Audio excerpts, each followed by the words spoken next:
Ramin, what are you doing? Yep. One sec. So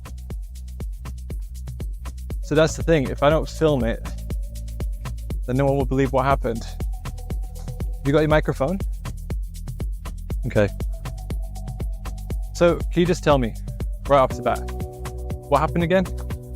Well, I was just sitting in the Garden of Eden, wondering about the mysteries of the universe, until suddenly a great black hole opened up in the sky. A black hole? You mean that one? Yeah, What, so you just jumped into it just like that? And you ended up here? pretty much. Hey, you know you could have gotten hurt, right? You can't just go jumping into black holes.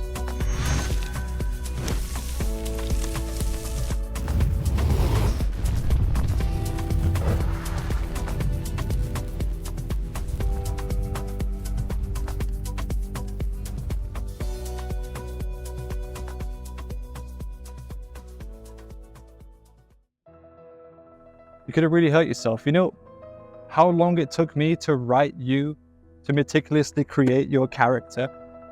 And you're going to risk it all just to jump into a trans-dimensional portal. I know. But you have to understand, all that time in the Garden of Eden, I was so bored. I literally create a perfect garden for you to live in with Eve, to chill in between all your adventures, and you risk all that safety to jump into a black hole. You know what, never mind. You said you have a few questions for me. You have 10 minutes. What do you want to know? Why did you create me? Why did I create you? I don't know. Because I was bored. Yeah, see, that's how it feels. But no, that's not why I created you Oh, or wrote you into existence. You're actually pretty important. You're my proudest creation, actually. why? Because you're the main character of a really important spiritual story in this book, Proposition, which is on Amazon. And you just keep a copy with you all the time. Yeah, well, I mean, I have to read it over and over again to remember it. But tell me more about the book. Why did you write the book? Why did I write the book?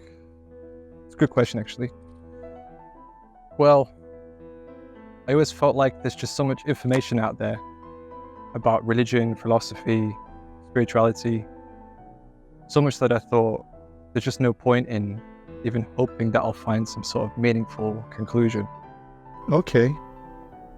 Like, I remember one night I was sat in my room surrounded by stacks of all my notes and summaries of books, YouTube videos, lectures, Instagram snippets, PDFs from ancient wisdoms and religious scriptures, the New Age, spiritual beliefs, and modern philosophies. I was on a never-ending journey to finding answers. The crazy thing was, the more I read, the more I felt lost in a whirlwind of over-information. I struggled to bring all this knowledge together and actually benefit from the wisdoms with practical ways to decide the best way to go about my life. Right. So you had sort of this intellectual challenge. Yeah, definitely. I mean, the challenge felt more than intellectual. It was deeply personal and frustrating because I'm the kind of person where I know I'm happier when I'm clear about who I am and what I believe in. I also just have high standards for myself. I want to be a valuably wise person in general, to be useful for those around me and even my future partner. But I was just a bit overwhelmed with all the different perspectives and all the new interpretations that are coming out. And even when I did find a fulfilling truth, I would end up forgetting it, or it would end up being washed away by the tide of new information that would come up afterwards. So, why was that important to you? What did you want to get out of all this searching? I guess it would really bother me because I wanted to come to some sort of conclusion so I could just get on with my life. I wanted to be like those religious people who have a deep conviction in what they believe in, where they know where to go for their answers, and they no longer need to seek further. I wanted basically clarity on my purpose in life, to have that sense of serene certainty and tranquility, of knowing I'm not missing out on the next big idea and that I'm on the right path. Right. Okay. And what did you do about it? Well, one day I made a choice to embark on a monumental task to distill all of this knowledge I've collected into one place, in a single conclusive book.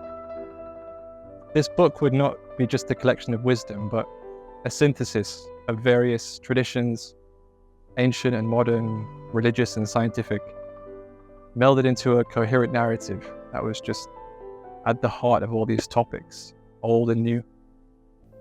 I get it. You wanted to bring it, all of the world's wisdom together in one single book of knowledge. So that's why you decided to write a story with me in it. Why did you choose to write a fiction story? Wouldn't it have been easier to just create a textbook? Yeah, I guess it would have been easier. But I chose to summarize all in a story because, well, it was more fun. And stories, they make dense knowledge more accessible. But why did you choose to set the story in a prison cell? Yeah, sorry about that. I know that must have been uncomfortable for you. But I kept you entertained with the prison guard, right? Just answer the question. Okay, damn. I chose to set the fictional narrative primarily in a prison cell because it symbolizes our struggle for internal freedom. The setting allowed me to maintain the focus on the knowledge of the teachings rather than the different events that happened or didn't happen. Then I introduced you to really diverse human and mystical characters, young and old, the ones we met, to bring all the different perspectives together. I imbued your conversations with humor and motivation to inspire and empower your readers so that the dense knowledge was more engaging and relatable. All right. And so what happened? What did you learn from the whole thing? Well, during this creative process, I discovered a unifying fundamental truth that all metaphysical teachings agree upon, which is that our core identity extends beyond our biological existence. We are, at our deepest level, a manifestation of life's spirit. This realization highlighted that our true purpose is to connect with this spirit's intention, transcending our lower ego to align with the will of existence itself, or our conscience. This alignment is said to be the surest path to a fulfilling life. And that's where things like mindfulness and presence come in. They're practical techniques to connect with our spirit's intention. The book's characters too, including you, experience this journey of transcendence, overcoming their challenges and finding solace and meaning beyond the confines of their physical limitations. This intention or will of our higher self is what all the prophets and sages were talking about, because it holds within it the character and personality of the spirit, which reflects God's will, or the higher will. There are other less religious references to this as well, but fundamentally, connecting to this higher will is what metaphysics says is what the meaning of our life is all about. So there is a single thread connecting all these teachings. Okay, I'm listening. So with this symbolic lens, I saw that all these topics are really all saying the same thing, repeated in different ways. Many examples are given in the book, like when you were telling the prison guard about the connection between Christ and ancient Hindu traditions. Now I don't feel frustrated. I don't feel the need to keep searching, because I can see now that this simple golden line of truth was always there throughout all of history, only polished as time goes by. It's also a truth that seemed to bring the characters a sense of solace and peace in their greatest times of turmoil, transcending the limitations of their present self, providing a sense of meaning in their otherwise hopeless fate. Yeah, I did enjoy lecturing the young man. So what was the benefit or meaning of all of this? What was the point or the conclusion in the end? I would love to know.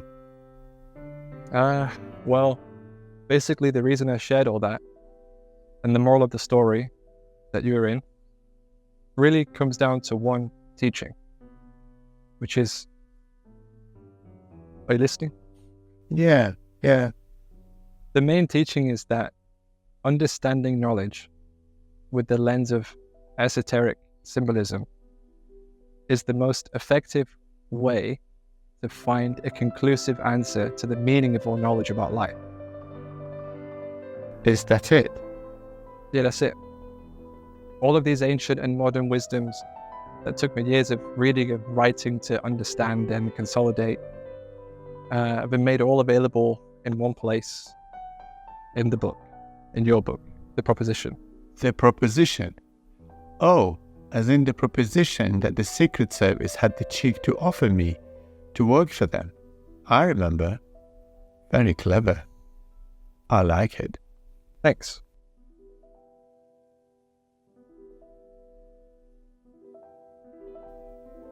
I sense that you live in an era overwhelmed by information, with mainstream religious beliefs that seems to suppress this unifying and esoteric spiritual interpretation.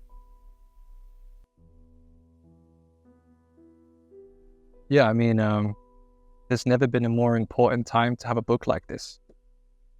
The proposition contains a vast library of esoteric knowledge, unifying diverse beliefs around all the familiar topics and stories you've heard about, using the actual meaning of our familiar origin story in the Garden of Eden, where you live, to bring it all together in an actionable way. Nice. Yeah, that makes total sense. But when you say actionable, what do you mean exactly? Oh, well, you know, if you turn to the back of the book, there's even a purpose guide with a Q&A section that you fill in here, which turns into a practical plan of the next 2 years of your life. So you can actually benefit from the ancient wisdoms into actionable steps to go about your life. As for myself, I use the book as an oracle book. So every other day, I open it up to like a random page, and I'm somehow always reminded of a relevant and timely wisdom that helps keep me on track with a life that's aligned with, I think, the truth. You know, in an era of overwhelmed with overinformation, the proposition stands as a beacon of clarity and insight to keep with you, offering a practical way to connect you with a heightened and a more meaningful state of being. Cool. That sounds like a lot of value in one place. I can't wait to read the book and relive my memories. So how does one go about acquiring a copy? Well, I can give you mine, but if you type in author.vision in your browser, you can grab a copy, or search for Ramin Hoodeh, my name, on Amazon. Sounds good.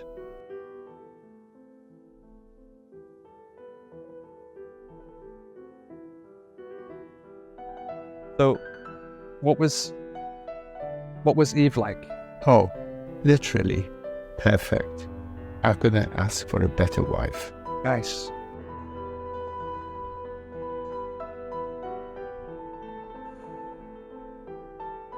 Do you smoke? Nope.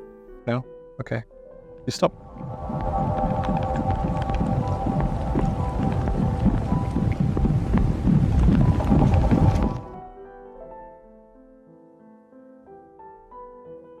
Well, I guess you're stuck here. You want a lift? Sure. Okay. Go.